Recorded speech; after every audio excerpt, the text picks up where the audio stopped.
Ustedes que vinieron acá a la parroquia La Ascensión del Señor en este Domingo de Ramos, hemos escuchado 3 lecturas, una del libro de Isaías, otra de San Pablo a los Filipenses y la pasión de nuestro Señor Jesucristo de Marcos 14, versículo 1 al capítulo 15, versículo 47. Pero de esas 3 lecturas solo quisiera quedarme con el profeta Isaías, un texto escrito en el Antiguo Testamento, tomado del capítulo 50, versículo del 4 al 7, en donde un judío empieza a reflexionar sobre lo que para nosotros hoy es un cumplimiento y que de pronto la mayoría de nosotros no somos conscientes de estas maravillas que Dios ha hecho en nosotros, en donde ya se prefiguraba desde el Antiguo Testamento. Mire lo que dice esta lectura del libro de Isaías 54:7.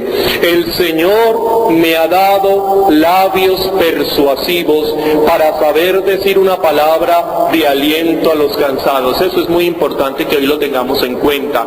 La predicación. Todos nosotros tenemos que tener la obligación moral, la convicción religiosa de anunciar el Evangelio, de anunciar estos mensajes maravillosos a las otras personas.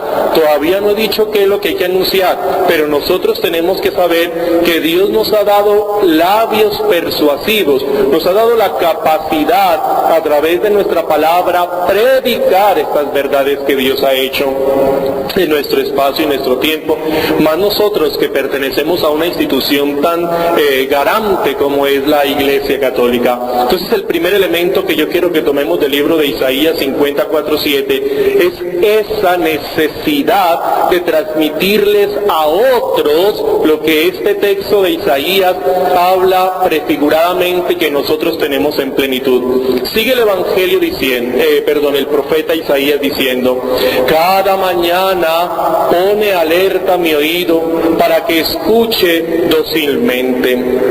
El Señor me abre el oído y yo no he opuesto resistencia ni me he vuelto atrás. Un elemento que nosotros tenemos que tener muy claro, como menciona este texto del profeta Isaías, es que nosotros tenemos que aprender a leer la situación, nosotros tenemos que aprender a leer las realidades del entorno para ir descubriendo el plan de Dios. El plan de Dios no está yuxtapuesto a nuestra vida. El plan de Dios se entreteje a través de los acontecimientos. Escúcheme, por favor. Dios no yuxtapone su voluntad a la nuestra.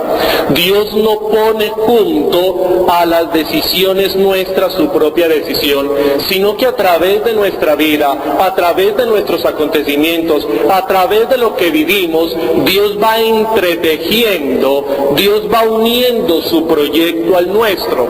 Por eso nosotros tenemos que ser conscientes de nuestra vida.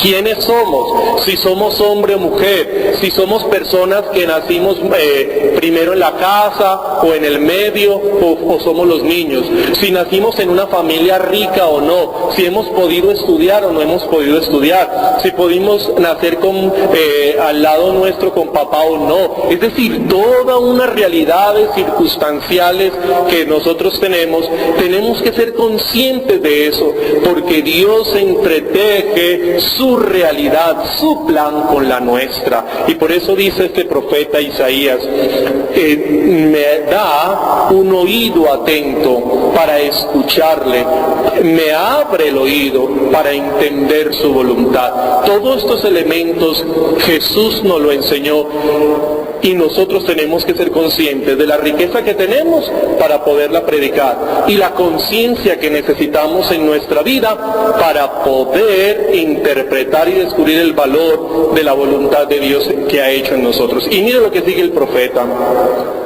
Esta parte ya es donde nosotros tenemos el clímax de nuestra fe. He dejado que me azoten las espaldas y me arranquen la barba. No he escondido el rostro a los que me insultaban y escupían. Oigan esto, el Señor es quien me ayuda, por eso no me rindo a los insultos, por eso me mantengo firme como roca y estoy seguro de que Él nunca me defraudará. nada. Eso está escribiendo un judío que no tenía la presencia de Jesús. Eso está escribiendo un judío que le enseñan que su Dios es abstracto, que su Dios es lejano. Y ahí es donde nosotros tenemos que valorar la fe que poseemos. Nosotros sufrimos. Mire, este profeta es una persona que anda según la voluntad de Dios. Es una persona que confía en la voluntad de Dios, pero tiene dificultades, tiene problemas. Y él dice, ante esos problemas no me desesperaré, porque Dios me ayudará. Y ahí está la esencialidad del cristianismo. Mire usted, cuando nosotros tomamos estas imágenes de Jesús, quien asume su propia realidad yendo a Jerusalén, como lo leímos en el Evangelio de Marcos, en el capítulo 14, 1, versículo 1, hasta el capítulo 15, versículo 47, cómo Jesús asume una realidad, y esa realidad fue problemática para él.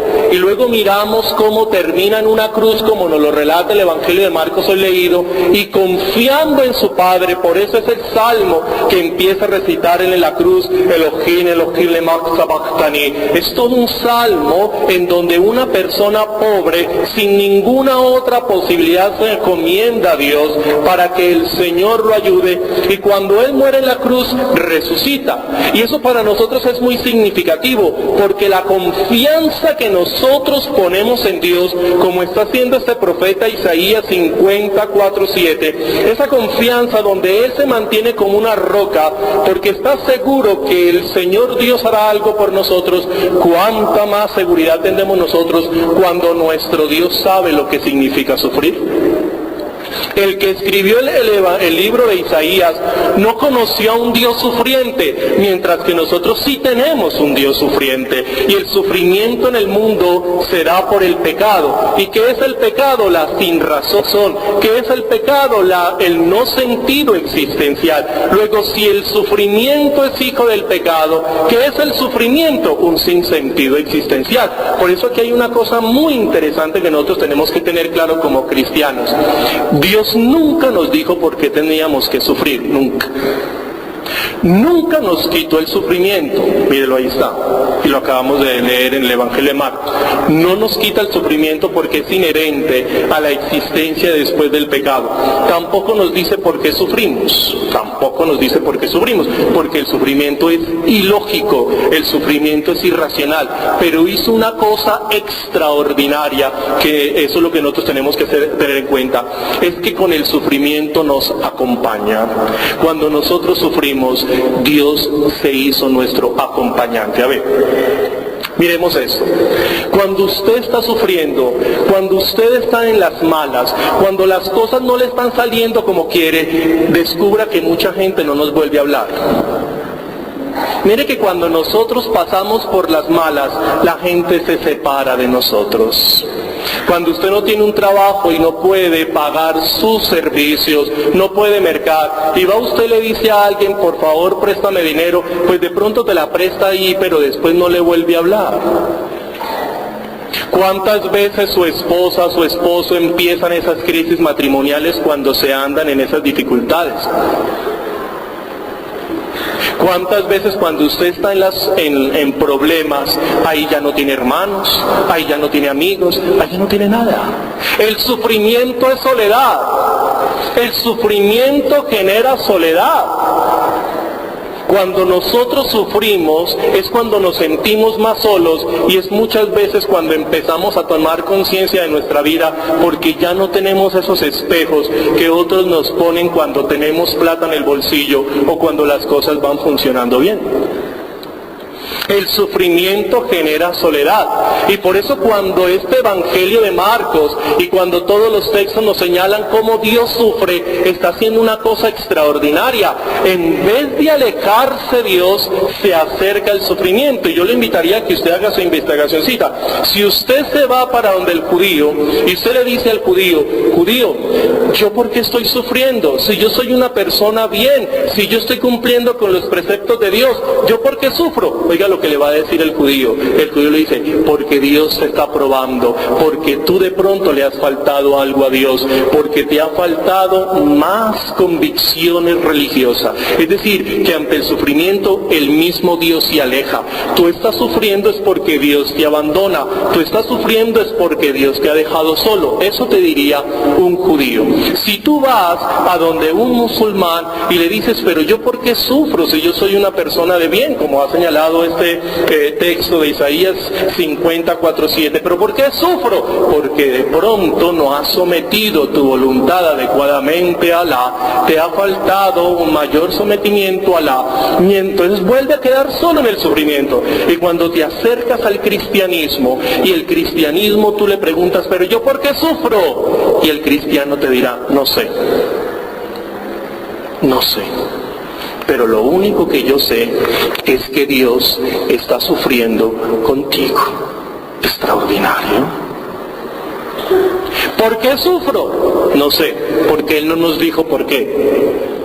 Pero lo que sí hizo fue acompañar mi sufrimiento, no dejarme solo.